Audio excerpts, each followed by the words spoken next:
Dalam nama Bapa dan Putra dan Roh Kudus. Amin. Tuhan bersamamu dan bersama rohmu. Inilah Injil suci Yesus Kristus menurut Matius. Dimuliakanlah Tuhan. Matius bab 10 ayat 26 sampai 33. Sekali peristiwa Yesus bersabda kepada ke-12 muridnya, "Janganlah kamu takut kepada mereka yang memusuhimu, karena tidak ada sesuatu pun yang tertutup yang tidak akan dibuka, dan tidak ada sesuatu pun yang tersembunyi yang tidak akan diketahui. Apa yang kukatakan kepadamu dalam gelap, katakanlah dalam terang. Dan apa yang dibisikkan ke telingamu, beritakanlah dari atas atap rumah.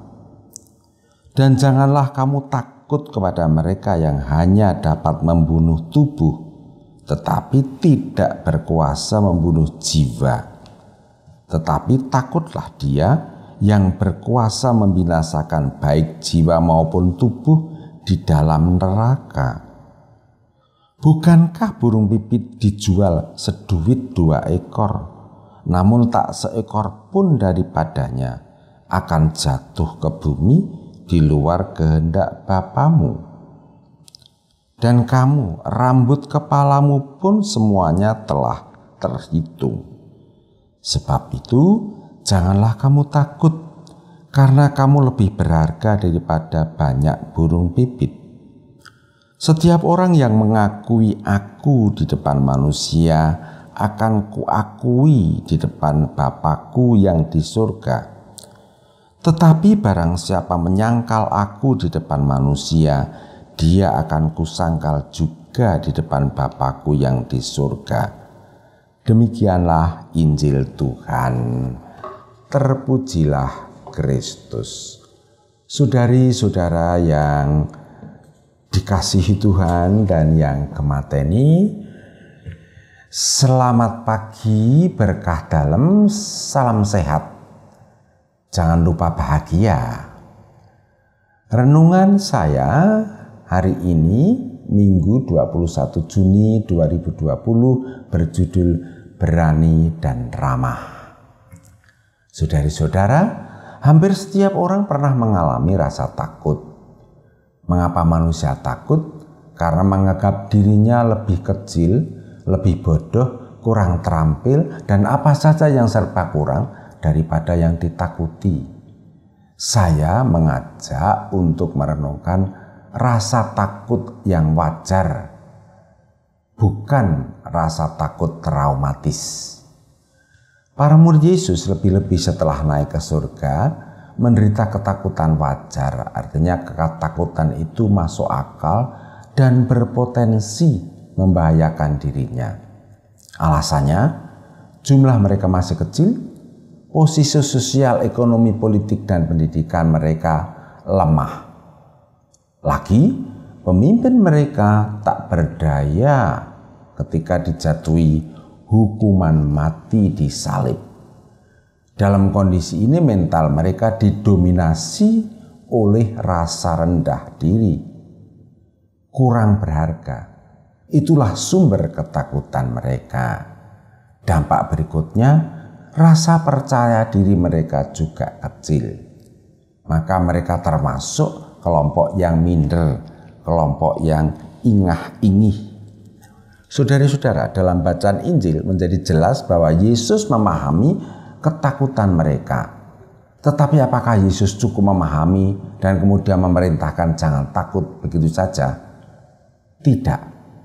Yesus mengajak mereka untuk menggali kekuatan relasi dengan Tuhan sebagai sumber harga diri mereka. Dengan membandingkan para murid dengan burung pipit, dengan mengatakan bahwa rambut kepala kita pun dihitung oleh Allah, Yesus menegaskan kembali betapa berharganya kita ini dan murid-murid Yesus di hadapan Allah. Itulah sumber harga diri mereka.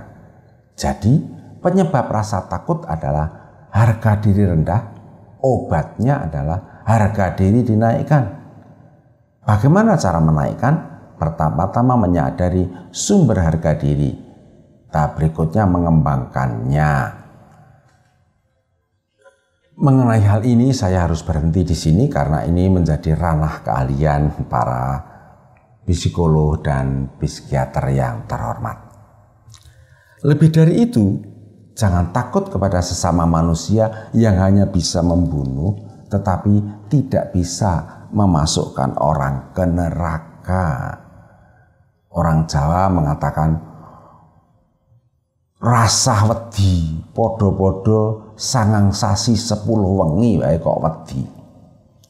Saudari-saudara, kita pun punya rasa takut dengan berbagai macam alasan, lebih-lebih pada saat virus corona ini menerjang kita. Baiklah kita juga mengambil langkah-langkah seperti yang diajarkan oleh Yesus.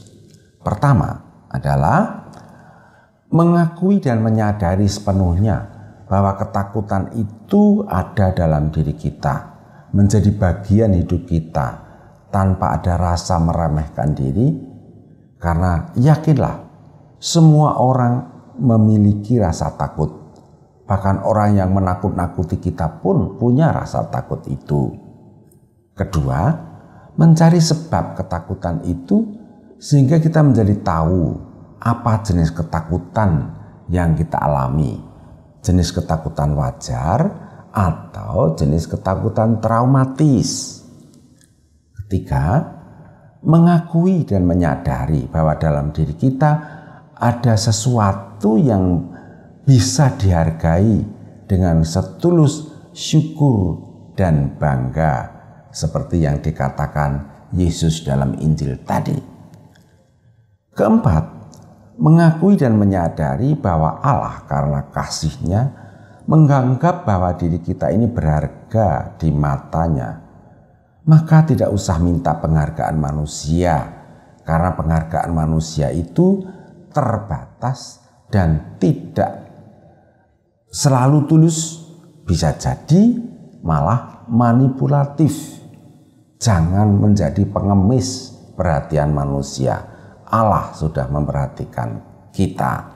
Kelima, menyadari dan meyakini bahwa Tuhan menghargai diri kita karena kasih-Nya. Di dalam kasih kita ada kekuatan. Kasih yang sempurna melenyapkan ketakutan. Sebab ketakutan mengandung hukuman dan barang siapa takut, ia tidak sempurna di dalam kasih. Sebab lawan dari kasih itu adalah takut. Karena siapa takut, kasih-Nya tidak sempurna. Begitulah dikatakan dalam 1 Yohanes 4 ayat 18. Yang keenam, sambil memohon bantuan Roh Kudus, kita mengubah ketakutan itu menjadi kewaspadaan. Tidak usah disangkal. Ketakutan itu masih tetap ada, cuman sekarang dimanfaatkan untuk menjadi waspada. Demikian pernah saya katakan, dalam menghadapi virus corona itu kita mengubah rasa takut kita menjadi waspada. Dengan demikian kita menjadi pribadi yang cerdas, tidak takut, berani tetapi hati-hati, tidak sembrono. Dalam bahasa Injil dikatakan oleh Yesus, hendaknya kamu tulus seperti merpati dan cerdik seperti ular. Saudara-saudara, dengan tidak menyangkal Yesus berarti kita menyadari bahwa kita selalu bersama Yesus.